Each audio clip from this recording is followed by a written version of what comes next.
La Chine et le Canada ont expulsé des diplomates l'un de l'autre cette semaine, aggravant ainsi des relations bilatérales déjà tendues. Hier, le ministre chinois des Affaires étrangères a inscrit Jennifer Lin Lalonde du consulat canadien de Shanghai sur la liste des persona non grata et lui a demandé de quitter la Chine avant samedi.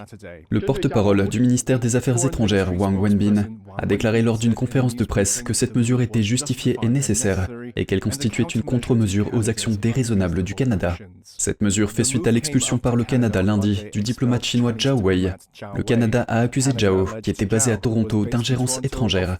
Il a été accusé d'avoir pris pour cible le député canadien Michael Chong, un législateur conservateur qui critique le traitement réservé par la Chine à sa minorité musulmane ouïghour.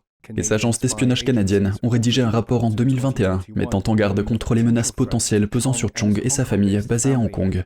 Lundi, Chong a salué l'expulsion de Zhao, tout en estimant qu'elle intervenait tardivement. Il n'aurait pas dû falloir 2 ans au gouvernement pour prendre cette décision lorsqu'il a appris que des membres de la Chambre des communes et leurs familles étaient la cible de la RPC et de personnes au Canada accréditées par le gouvernement du Canada en tant que diplomates au Canada. Le consulat général de Chine à Toronto a déclaré que le rapport sur Chong n'avait aucune base factuelle et était purement infondé.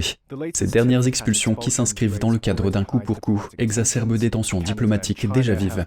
Le Canada et la Chine s'affrontent depuis la détention de la dirigeante de Huawei, Meng Wanzhou, en 2018, et l'arrestation subséquente par Pékin de 2 Canadiens pour espionnage. Depuis lors, les médias canadiens, citant des sources de renseignements anonymes, ont fait état de stratagèmes présumés gérés par le gouvernement chinois pour interférer dans les 2 dernières élections au Canada, ce qui a incité le Premier ministre canadien Justin Trudeau à nommer un enquêteur spécial indépendant pour enquêter sur ces allégations.